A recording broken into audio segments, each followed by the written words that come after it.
Needless to say, how my parents and I get along great now, and everything is fine, and I don't think there's been a word mentioned about that whole section of my life, like, ever since then. What'd your parents do? Were they professionals?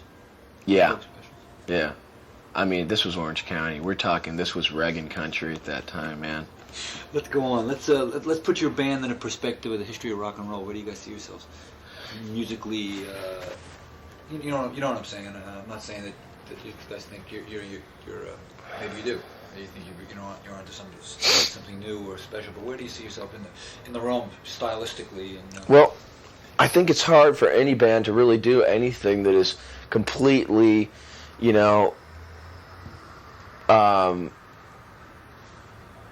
completely new, because rock and roll's been around for years and years and years and years now, and there are only so many notes in the scale, only so many different keys.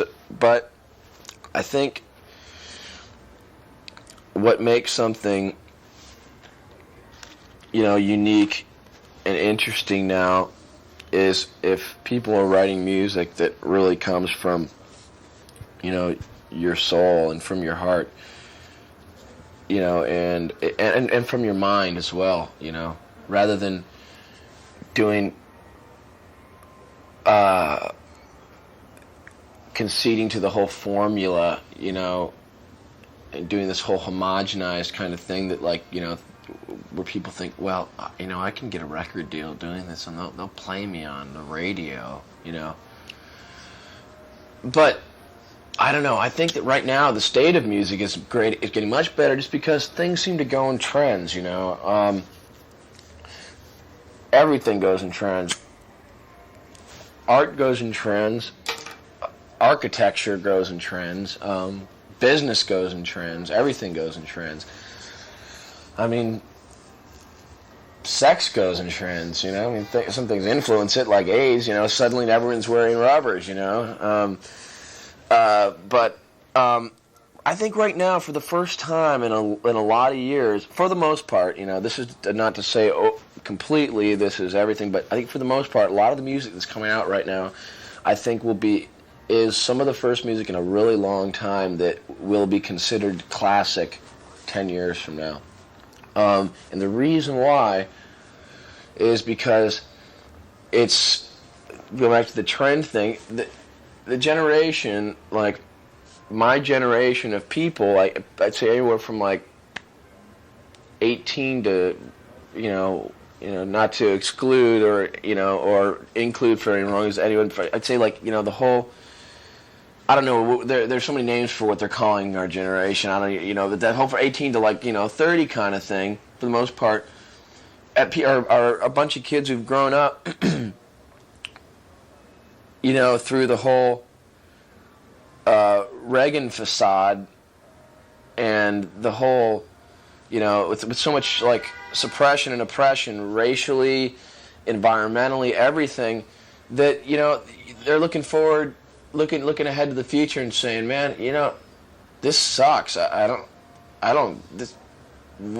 doesn't seem to be anything that great to look forward to, like my parents told me when I was a kid. And so I think that people, that kids, and I say kids, I don't mean kids like, little kids on big wheels. I mean, young people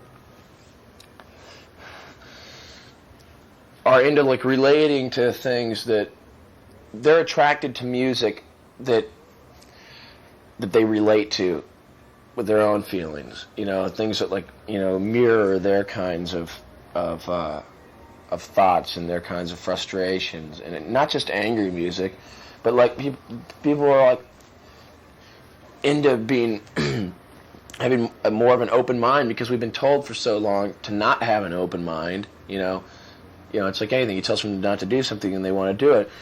So you're having kids that are a lot more into things that are more openly real and more into art again and stuff. So you have anywhere from, you have people like into music, from the extremes of like bands like, Rollins and Ministry and real heavy stuff like that. And they're also more into more experimental, like ethereal kind of bands. Artists like Lush and stuff.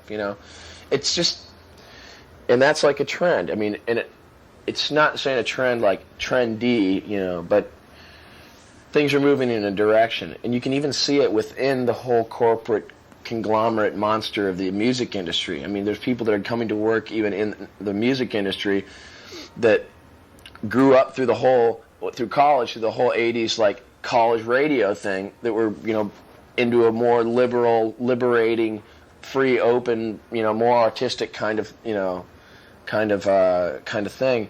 And so a lot of these people are slowly infiltrating into, the music industry.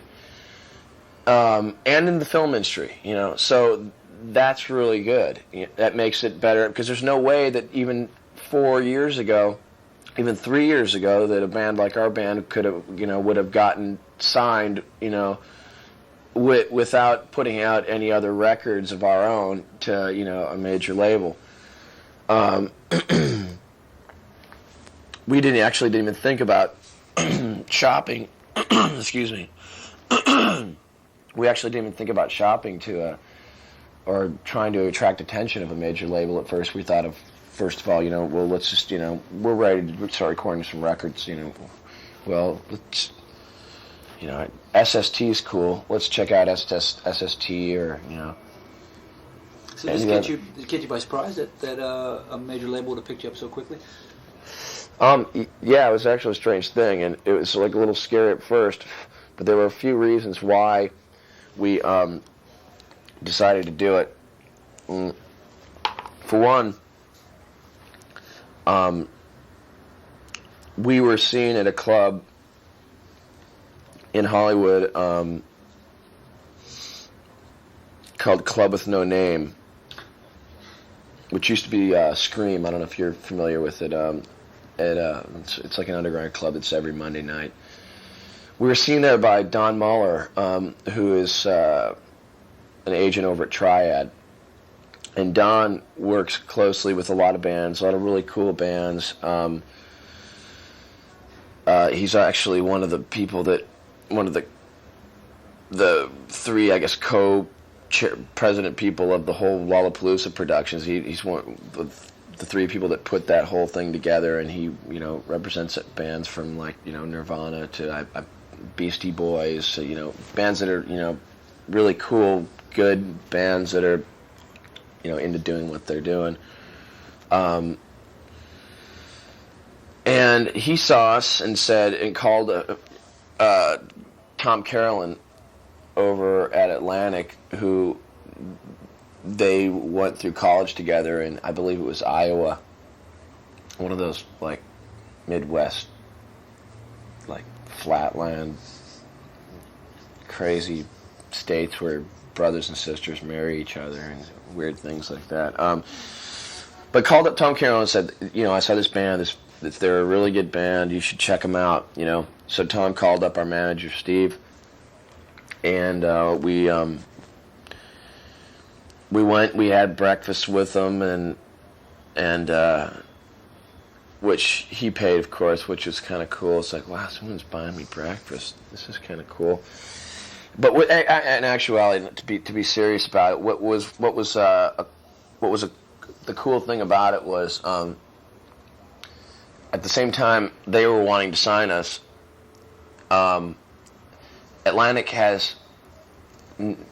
no other band on their whole roster that was in the kind of thing that we're about.